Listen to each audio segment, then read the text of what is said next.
ओम शांति। आज 1 मई 2022 है और इस मास में बाबा हमें निर्भयता की शक्ति धारण करके अंत समय अचल, अडोल और एकरस स्थिति बनाने के लिए अव्यक्त इशारे दे रहे हैं।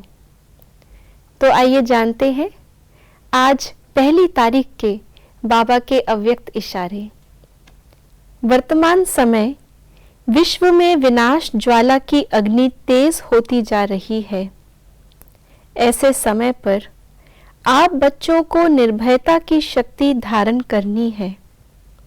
निर्भय होंगे तो विनाश ज्वाला के प्रभाव में डगमग नहीं होंगे, हलचल में नहीं आएंगे। निर्भयता के आधार से विनाश ज्वाला में भयभीत आत्माओं को शीतलता की शक्ति दे सकेंगे। विनाश के दृश्य देखते स्थापना के नज़ारे दिखाई देंगे। तो आज बाबा ने हमें अंत समय में अचल अडोल रहने के लिए जो निर्भयता की शक्ति बताई है, उसका स्वरूप, उसके फायदे और उसका अभ्यास क्या है, आइए गहराई से समझते हैं। सबसे पहले तो बाबा ने कहा है कि हर तरफ जब अंत समय पे विनाश की ज्वाला होगी, केवल 5 तत्वों का विकराल रूप ही नहीं, लेकिन विकारों की ज्वाला भी हर तरफ होगी। स्वभाव संस्कार भी अंत समय पे बिल्कुल ज्वाला रूप में अपने सामने आएंगे। ऐसे समय पर उस विनाश की ज्वाला को, उसका सामना करने के लिए हमें चाहिए अपने अंदर योग ज्वाला का स्वरूप, जिसको कि भक्ति मार्ग के अंदर भी काली देवी के रूप से दिखाया है।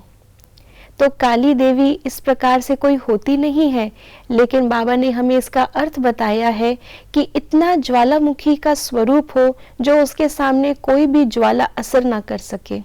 उनके हाथ में भी ज्वाला दिखाते हैं, उनका रूप भी अति तेज वाला दिखाते हैं, अति शक्तिशाली दिखाते हैं, जिसके सामने कोई भी टिक नहीं सकता। तो ऐसे ही बाबा ने हमें ये स्वमान दिलाया है कि हम हर प्रकार के विनाश की ज्वाला का सामना करने वाली ऐसी निर्भय आत्माएं हैं। दूसरा, इसके क्या क्या फायदे हैं, तो बाबा ने आज हमें 2 फायदे बताए हैं।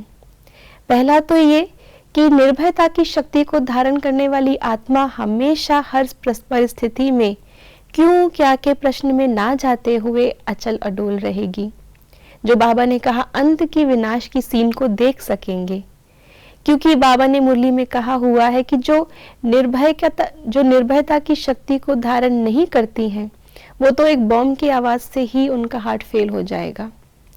और दूसरा फायदा केवल निजी नहीं है, लेकिन अन्य आत्माएं भी जो विनाश से भयभीत हो जाएंगी, उन आत्माओं को भी अंत समय पे अंजलि देने का कार्य निर्भय आत्माएं ही कर सकती हैं, क्योंकि उनके अंदर उतनी शक्ति नहीं होंगी कि वो स्वयं अचल अडोल रह पाएं या बाबा की याद में टिक सके। लेकिन निर्भय आत्माएं उनको अपनी शक्ति से, अपने एक प्रकार के वाइब्रेशन से उनको सहारा दे सकती हैं। और इसका अभ्यास है देही अभिमानी स्थिति की प्रैक्टिस। जितना जितना हम देही अभिमानी होते हैं, उतना उतना हम अपने अंदर इस निर्भयता की शक्ति को धारण कर सकते हैं और सर्वशक्तिवान से योग लगाकर हर प्रकार की शक्ति हम अपने अंदर धारण कर सकते हैं। तो आज अपने इस निर्भय स्वरूप को हम इमर्ज करके रखें और इस शक्ति का अभ्यास करते रहें। ओम शांति।